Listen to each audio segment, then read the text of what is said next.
Hello, Alpha Troupe, and welcome to your SummerSlam 2018 podcast. We're talking about the WWE. And I thought, why not? Let's do a podcast on SummerSlam, the second, maybe third most important pay-per-view event. The card can seem a little lackluster. It's not terrible. You have Joe versus Styles. That match is going to be a big deal.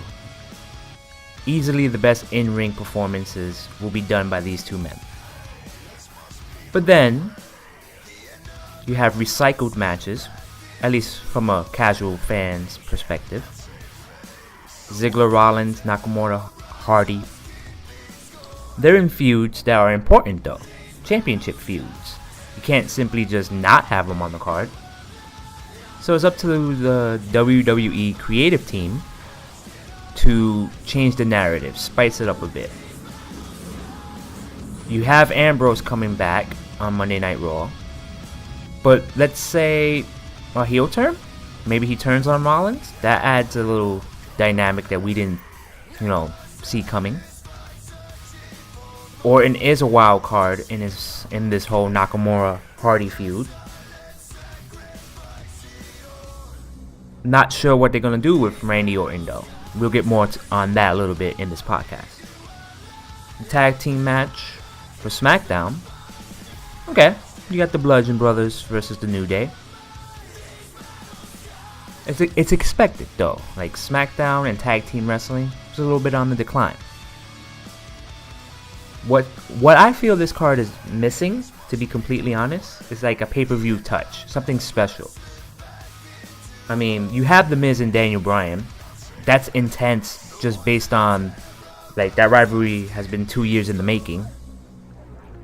And the build-up to it has been phenomenal. But, you have the contract of Daniel Bryan being a cloud over this match. Is it going to affect the outcome of the match?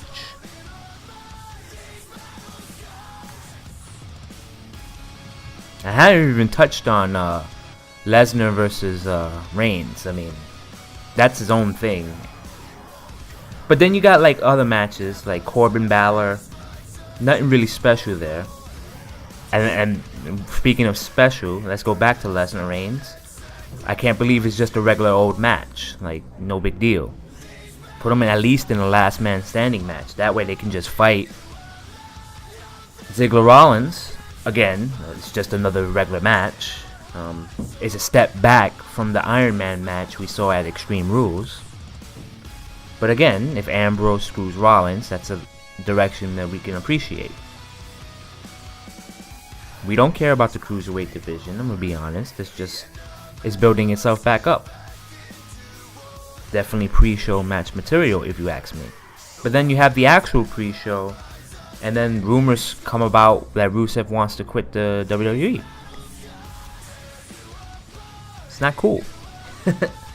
But anyway, I mean, let's give you the full card for, viewers who are just picking up this SummerSlam and they're just not aware.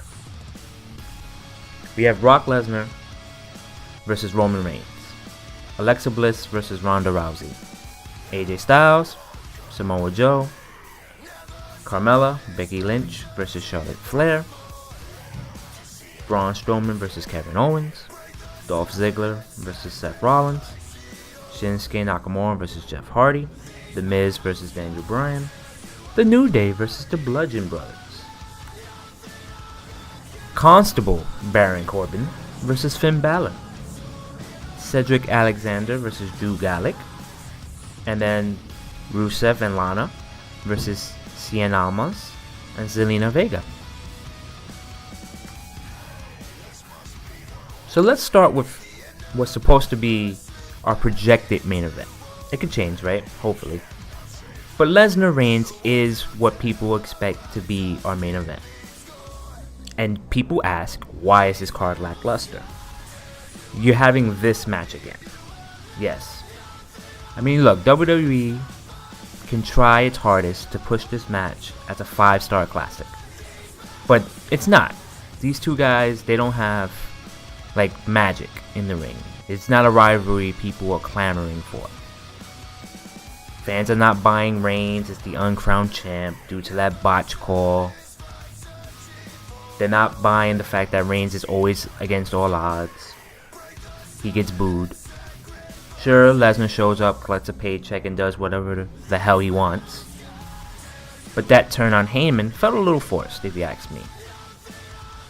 Perhaps that's like the start of the downfall. Reigns gets the victory. But more importantly, we've seen this match too many times. It's not generating any interest. Now, I'm going to throw this in. Why not? You see how Jack Dean Ambrose is? See that guy? I like the new look. Why not have him just screw Roman Reigns? Why not? I don't know. Imagine he screws Reigns and Rollins on the same night. That's a heel turn that I will remember for sure. You screw over the Shield, man. But for what it's worth, I don't hate Roman Reigns. I don't.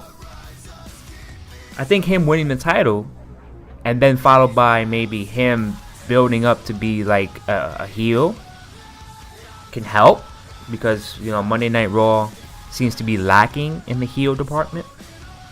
Pulling the trigger on Reigns becoming a heel in time, over time, like he still doesn't get appreciation from the fans, so he turns more and more against them, or more and more just does more shady tactics. At the very least, we just don't want him to feel stale like he is right now. Why not pair him up with the Authors of Pain? Yes, those two guys, big as they are, bad as they are, they still haven't found a place on the Monday Night Raw roster. The tag team division is in the decline. But why make those guys maybe be tag team specialists alone? Put them in a faction with Roman Reigns. Hear me out. He has this Roman Empire gimmick, right? And you can hate him for the right reasons, because he now has these two big bodyguards on his side now. It kind of gets me like thinking, what could they do with Reigns in a faction again? Not that I'm saying that would be a step back, because some people might think that. But what I'm saying is like, have Reigns in that faction learn how to be a heel again. Because when the Shield first came up, they were bad guys. We just liked them because they were badass. They had the promos and all that. So, I don't know. I mean, let's say Reigns is our heel now when he becomes champion. If he wins. You can have guys like Rollins step up. Guys like Ambrose step up. McIntyre. If you ask me, Seth Rollins is a favorite to me to win the Rumble this year. And it will make sense. On the other end of the ring, he's fighting Roman Reigns for the championship. Why not? But, WWE, it seems like they want to take the title off of Lesnar. It seems that way. Which is okay. I mean, Lesnar has held it on for a long while, and he has established himself as the kind of champion you either root for because he could do whatever he wants, or you hate because he's never there. Moving on to the rest of the card, we have Alexa Bliss and Ronda Rousey. Okay, Bliss is our mean girl / bully-like villain. When you see her with the championship, she will always cut a beautiful promo. But it does feel like an episode of Bully Beatdown when Rousey steps into the ring against her. For the most part, Rousey is the favorite to win. I'm stumbling here. With good reason. But I'm a Bliss supporter. I like her work. WWE trusts her. They know that Bliss will make Rousey look good. They're not. I don't think they're worried about the match. But the build-up has been sharply in Bliss's favor. Sure, Rousey has just kicked her ass or put her on the defensive. But Bliss's point here, Rousey is still a rookie. This is her first year in the WWE, and only her second title match. The stage of SummerSlam could be pretty big, but she wrestled at WrestleMania, right? So, I like how, Bliss might have the angle of a veteran here. She has won big matches. She recently just cashed in. Her momentum is pretty strong. She has a point. Like, what, Rousey isn't going to have a walk in the park here. But with that being said, I will be fine with Rousey winning a hard-fought fight. I think it just, Bliss will do her justice. It'll be an impactful win. Bliss will definitely get a rematch, and I can see her stealing the title back from Rousey, and they have a feud. Why not? I think we can move on to the next match on the card. I think Bliss and Rousey has potential to be a good match, very entertaining.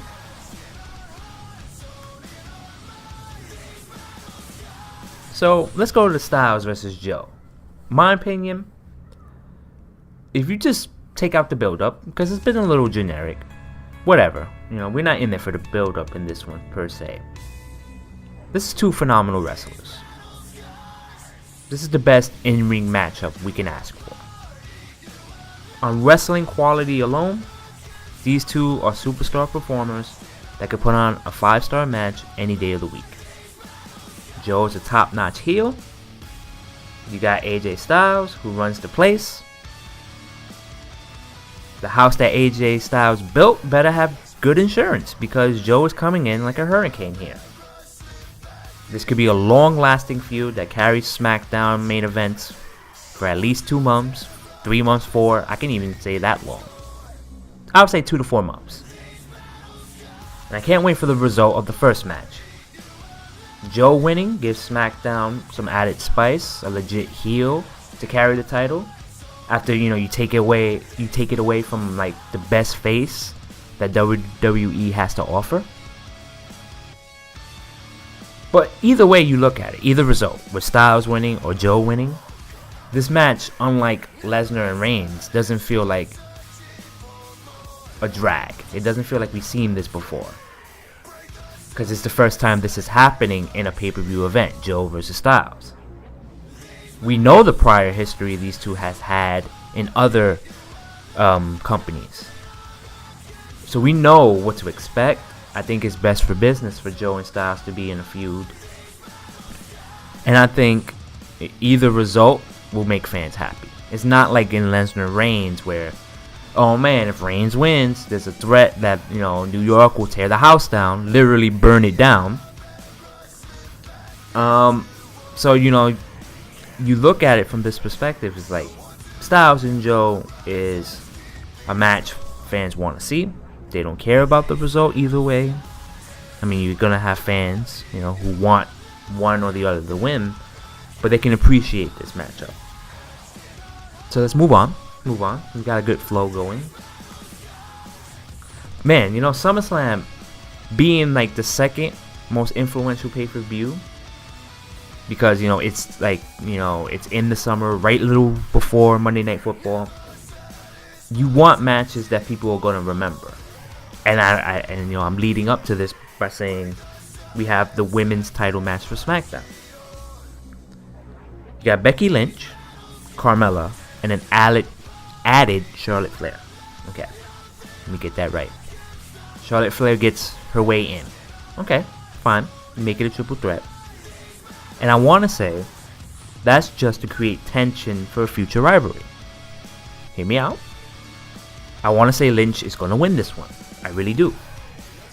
Let's give the first ever SmackDown champion a reward. Why not? Now, Carmella is carrying the title, and she's being hated just like WWE has planned it. Her title reign has been going exactly the way I saw it go down. We hate her. Okay, good. She's taking the heat just fine. Asuka was buried in the process. Fine. There's a chance down the line Asuka bounces back. That's a good look for Carmella, right? You beat Asuka like so many times. Like I think it's like 2 or 3 times. So what's the X factor here, right? What we're gonna remember here? Well, if you ask me, if you go with Charlotte winning, that's a safe bet. Okay. She wins, I won't get too mad, but at the same time, I won't remember this win as much, right? If Charlotte does win, it sets up maybe a redemption story for Asuka. But with Carmella winning, would you think that her reign as champion might be a little overstaying its welcome? And then you look at if Becky Lynch wins, it creates a good story of jealousy and sets up a rivalry with Charlotte. That's why I see it. So, if you ask me, it breaks down like this. Lynch winning is the best outcome. The safest outcome is Charlotte. And the least likely outcome is Carmella winning. And these are three talented women. They're going to put on a good show. But ultimately, I just want something that I can remember. And if Becky Lynch wins, it means a lot to her. You can tell. It's SummerSlam. I think let's give her the win. Give her a rivalry that lasts a solid 2 months with Charlotte. I think Carmella will demand a rematch. But she'll fall. And I think Becky Lynch will have a little title reign. I really do. So with that being said, we're moving on. Oh man, okay. Let's get into this one. I have a lot to say about this one. Okay, Braun Strowman versus Kevin Owens. Okay. Let's start off by saying they gave us Monster in the Bank for a reason, and I don't want it to be wasted. Now, while Owens has been in limbo and deserves better, are we really going to act like Strowman is going to lose by an honest pinfall or submission? Hence the whole stipulation. Kevin Owens will capture the Money in the Bank contract by any means of victory. So, to put that into more perspective, if Braun Strowman gets DQ'd, Owens wins and gets the title.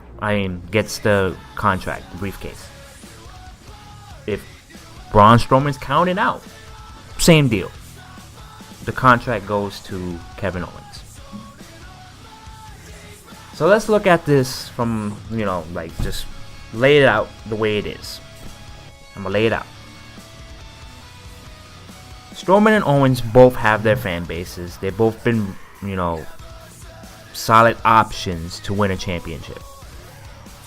But Braun Strowman has been on a tear. You don't want to take that away from him. But Kevin Owens deserves better, right? Like I said. So either one of them, cashing in that contract will get a better positive pop, positive vibe. It feels good than the outcome of Reigns-Lesnar, okay? If Reigns and Lesnar, we will want more of a cash-in opportunity for either one of these guys. I guess what I'm saying is Strowman and Owens cashing in will go over more well than Reigns or Lesnar walking out as champion. So am I saying the winner of this match between Braun Strowman and Owens is going to be our next Universal Champion? It makes sense. If you don't believe in Reigns, or you don't want him to get booed, but you don't want Lesnar to walk out as champion, yeah, you cash it in there. This Money in the Bank will be cashed in here and now. But if Owens takes over the role and if he somehow becomes Money in the Bank, it looks bad on WWE.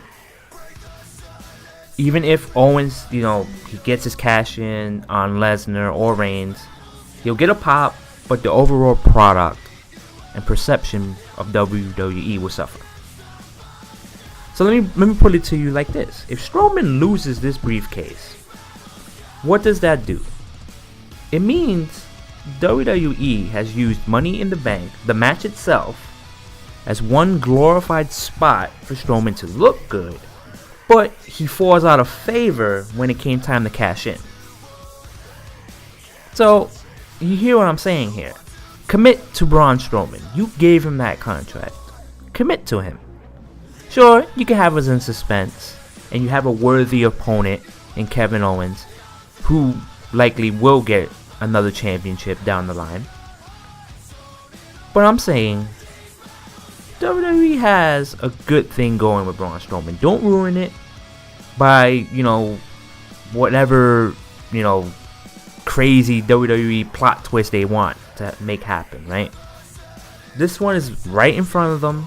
It's a line drive.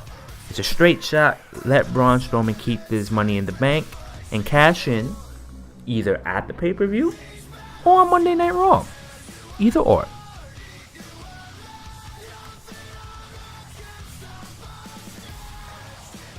And I'll go back to this point. Braun Strowman has done a lot this year. If it doesn't result in a championship, it feels kind of like a wasted push. And it makes sense for Braun Strowman to cash it in sooner rather than later, given the kind of monster personality can be a little impatient. So I'm looking towards it. I'm looking forward to it. Braun Strowman, champion. And if you think about it, he's been Roman Reigns' best rival. I can honestly say, Braun Strowman, Roman Reigns has a solid chemistry if you look back at some of their matches. So, yeah, why not? So let's move on. I'm excited here because this is Dolph Ziggler versus Seth Rollins. After their Iron Man match, you can question what can they do next? How can they top that? I'm going to answer that. They won't. You won't top the Iron Man match. That's fine. But I'm down for a Dean Ambrose heel turn. I mean, it could happen at the Reigns match. I can see Dean Ambrose, the Lunatic Fringe, running in on both Rollins and Reigns on the same night. But speaking strictly on Rollins, he's carried a lot of Monday Night Raws on his back with good performances. Like I said, he's my early pick to win the Royal Rumble. Drew McIntyre a close second. He can, win this title back. I don't mind that outcome. I'm looking forward to the NYC, fan base going burn it down. I mean, they're going to really give it to us here. Now Ziggler. Let's talk about Dolph. Career resurgence. Being paired with Drew McIntyre, it's a good boost for the two men. They deserve it too, don't get me wrong. They're hard workers and they work their way to get to this point. Respect goes out to both of them. So, another thing WWE can do, if they don't want, to stifle the momentum that Ziggler and McIntyre has, just have this match break out into a brawl. Ambrose Rollins, McIntyre, Ziggler, they just fight it out, no contest, and it spills into Monday Night Raw. That's an option. Not the best option, but I won't be too fed up with it. Because like I said, the Iron Man match really was, where the cake was at. That's the cherry right there. That's like, you order something really good on the menu, most expensive, and then you just, you don't want to go back down after that. So I think Ziggler Rollins has potential to just be a brawl, but it can also go, like I said, with Rollins getting a huge pop once his music plays, burn it down, and he wins the title back. I can see that happening. Here's another twist I just thought of. Rollins wins, then the Monday night after, he's a fighting champion, Ambrose comes out and challenges him. And then you have a good, solid match the Monday night after SummerSlam. Okay. Shinsuke Nakamura, Jeff Hardy. This is our next match. Now, Randy Orton is a good plot twist here, because he's going all hero killer Stain on us. But now he's mixed up in controversy. Briefly touching on it, this is just let's say it is just immature, petty, stupid things Randy Orton is doing, okay? Just don't shake his hands, even if he's Randy Orton, right? And this is just coming up in a terrible time, okay? It's terrible timing. But it has to come up, okay? WWE can't let this slide. They have to do their due diligence, look into it, and give him whatever punishment that fits the crime, okay? So maybe Orton won't be even on TV for a while. Or maybe he won't even show up at this pay-per-view because of this situation. But I like the direction Randy Orton was going prior to this controversy in terms of storyline and booking. So let's go to Nakamura. Okay, finally, his heel turn is actually paying off. Okay, it's on the upside. He's a U.S. champion, and he has, a solid dance partner in Jeff Hardy. They're gonna put on a good show if they let them, right? I think they're both talented. Hardy is just putting in good, honest work. Nakamura, he'll look great. I think he looks good with the U.S. title. But this might be the end of their feud, okay? So Nakamura most likely will get the W here. And I expect a long U.S. title reign. It has potential. You have good mid-carders on SmackDown. Let me just go over a couple. I like Rusev versus Shinsuke. That looks good on paper. Ty Dillinger, yeah. Hear that name again. Against Shinsuke. They put on a good match before. They can do it again. Shinsuke, Sin Almas. Okay? I think Shinsuke has a chance to really carry that title, really have a good reign. We get good matches on it. It's a win-win. Let's talk about Hardy. I want to give him some respect too. I look forward to seeing what else he has in store for us because, he's going to keep on being that guy that gives you a good match. I mean, you got Miz and Daniel Bryan too.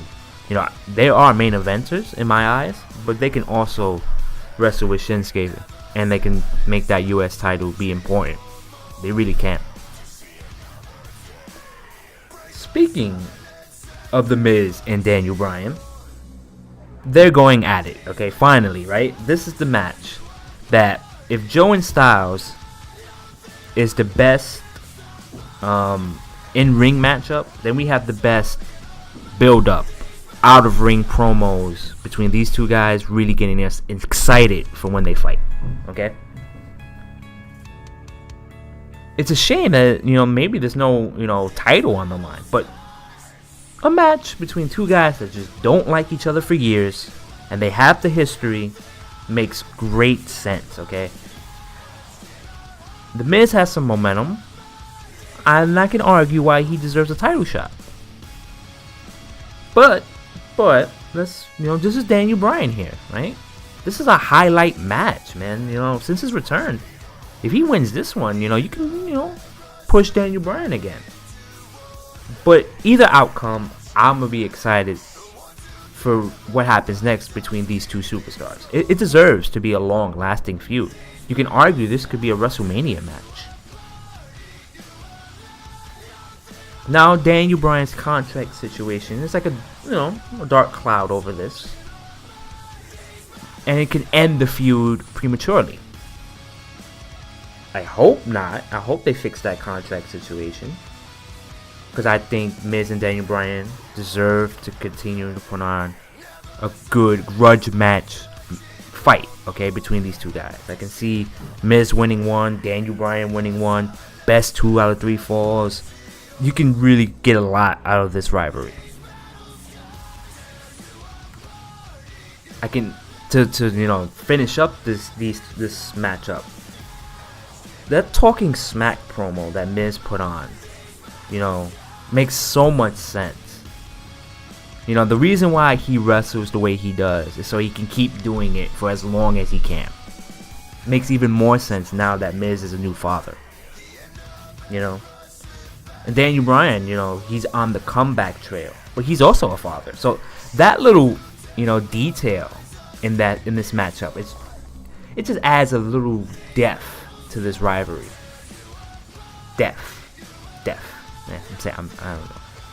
Right? I'm trying to get that word right. But okay. If you have Miz win, I think, oh no, this could be the end. Daniel Bryan is not getting renewed. But if Daniel Bryan wins, then I'm looking forward to the next match.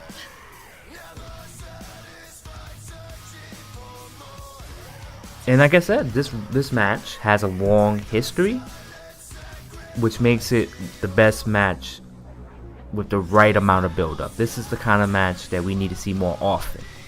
where it's not just two guys thrown together. This like legit history and timeline we can follow. So, moving on to the tag team division, the New Day versus the Bludgeon Brothers. Notably, I don't recall the tag team division being, like having this flow, ebbs and flow. Because like when the Usos, New Day, Bludgeon Brothers at WrestleMania, that was the height, right? Now we're going down on the fall again. Okay. New Day, they're going to put on a good match. But it might be a little, average. Bludgeon Brothers hasn't had a highlight match to put that stamp on their title reign. Okay, this could be it. On paper, yeah, this could be it. But, something is telling me that, tag team wrestling right now is a little bit on the downside, and that's okay. You just gotta build it up again. Here's the kicker, though. I like the matches on SmackDown that led up to this point. So, what can we do? Let's say Bludgeon Brothers win clean. We have to do something. Bludgeon Brothers are just too much of a threat. I want to say push Sanity because, Eric Young is a good mic piece. Killian Dane and Wolf, they have a little bit more size, so they can be a little bit more intimidating against the Bludgeon Brothers. It'll be an interesting rivalry, to say the least. But, like I said, right now, tag team wrestling, my expectations are just average. It wasn't at that height of like, wow, the tag team division is on fire when New Day and Usos were going at it, when The Bar and Usos were going at it,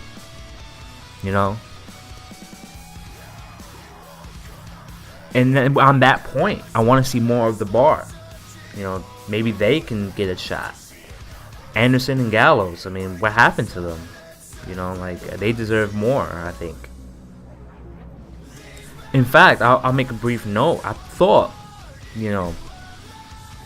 AJ, Anderson, and Gallows might have had a brief reunion, a little run there to combat a more darker foe, Insanity. But that didn't quite work out. Like, Sanity is kind of like, they're there, but they feel like they're not as intimidating as they were in NXT, which is unfortunate.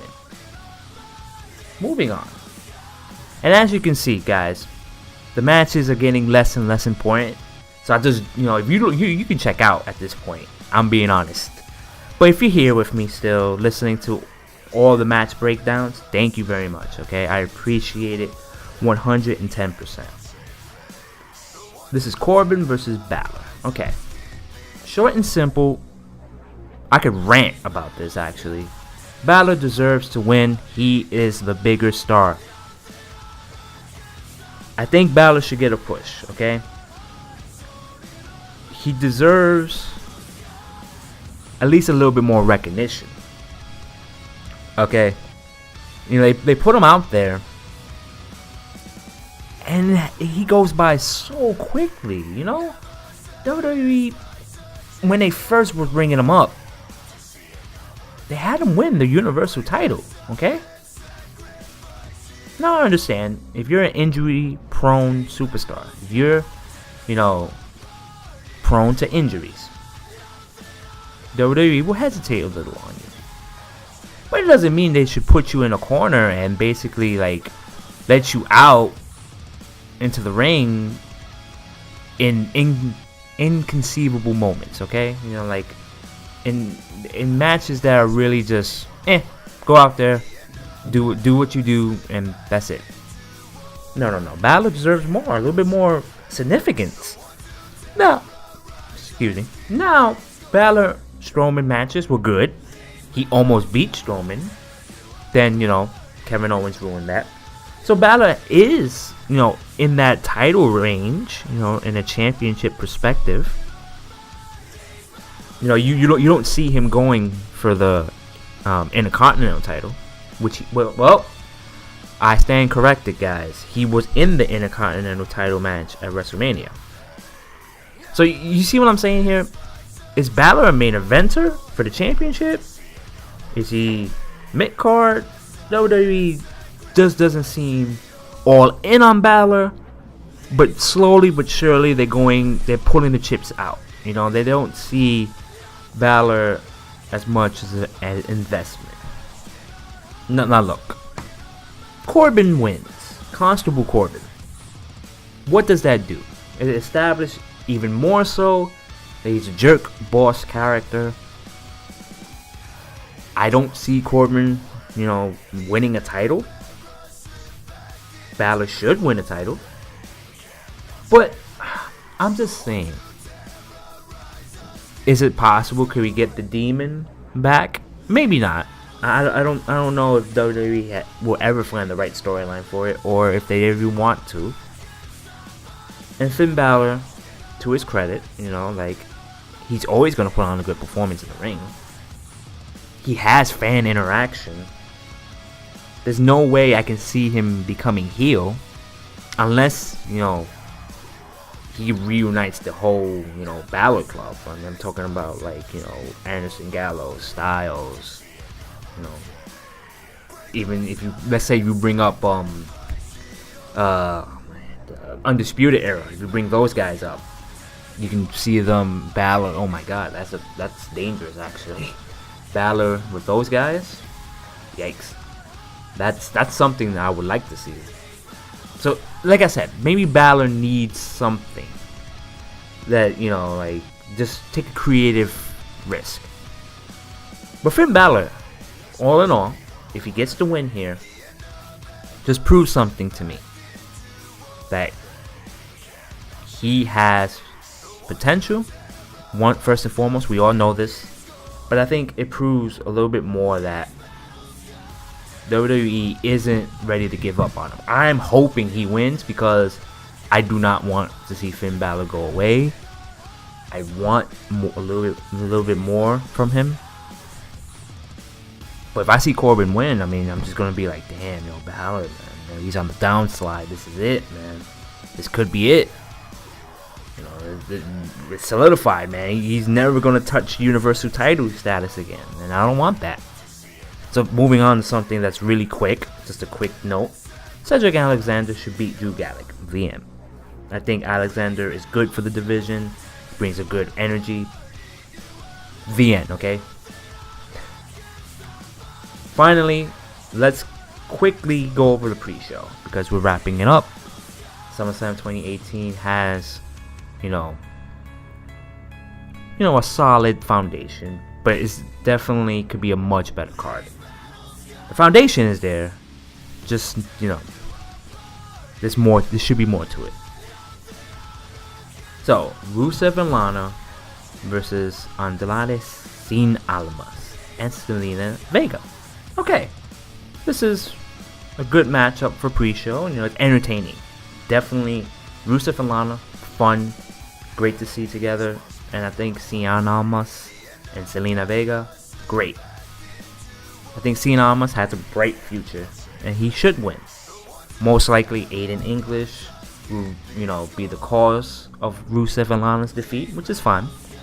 But we might see the end of Rusev Day, guys. Maybe it'll live on in our hearts. But a word on Cien Almas here. If the creative team keeps him with Zelina Vega and establishes him as like a hateable but confident talent, something along the lines of Alberto Del Rio. Wow. Alberto Del Rio. I said, okay, wow. We have something here, okay? His overconfidence can come off as something we can really hate. What if he goes along the lines of saying he's the greatest Mexican superstar to ever do it? Even throwing in an Eddie Guerrero, saying he's better than him. There's been rumors that Rey Mysterio is coming back. Okay, let me repeat that. Rey Mysterio might be coming back.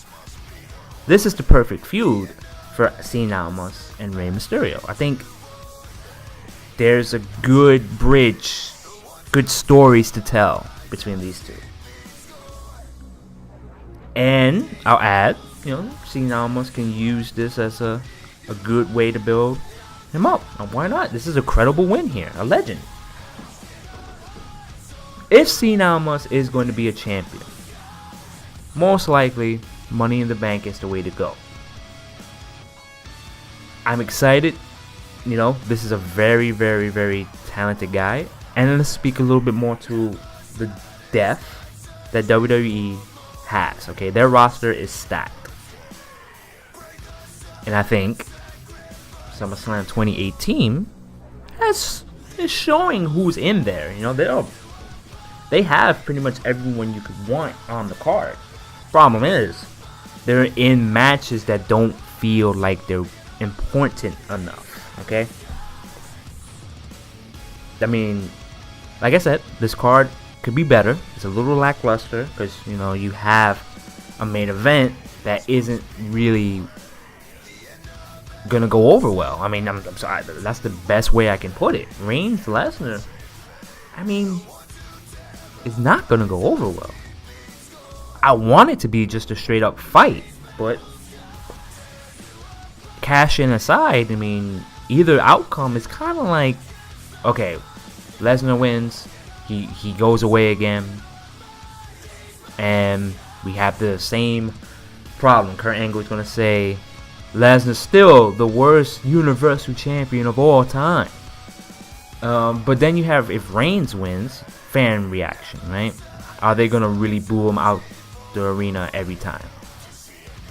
My solution: just have Reigns be a full-fledged heel, okay? Have him pair up with the Authors of Pain. Let him be booed for the right reasons.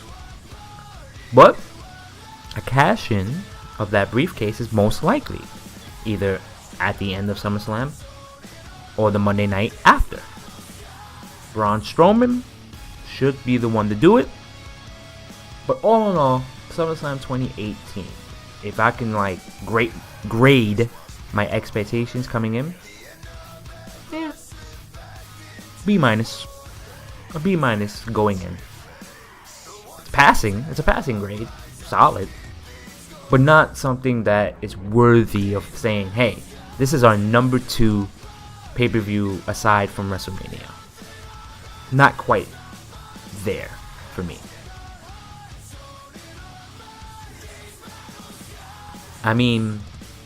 The matches can prove me wrong. I want them to. Because I'm looking at the card again, right? Like some sleeper matches. Maybe things I'm overlooking, right? And I'll tell you one thing I might be overlooking. Right? The New Day Bludgeon Brothers. That's something I'm overlooking a little bit. I can admit that. I might be overlooking that match. Because the New Day is a historic tag team. Yeah, they are. They're going to be in the Hall of Fame together. And a win for them, now that I think about it, it'd be 5-time champions, I believe, right? I think it's 5 times. That's impressive. That's very impressive if they win. So that's a result that I might be undervaluing. And now, I don't think it's going to happen. I think Bludgeon Brothers is going to win. But if New Day wins, 5-time champions, that's an NYC pop. That's something I'll remember. They did it at SummerSlam in the Barclays Center. Their 5th tag team title reign. Yeah, that's something I might be overlooking. What else? Let's maybe some hidden gems here. Ziggler Rollins. I might be overlooking it just because they had an Iron Man match prior. These are 2 of the best wrestlers today. They can put on a show. You have the whole Ambrose McIntyre. Maybe they cancel each other out via they both get thrown out. Then you have another classic Ziggler Rollins match. Yeah, this is something I don't want to undervalue. Even though the Iron Man match seems like the pinnacle, These guys can prove me wrong. Why not?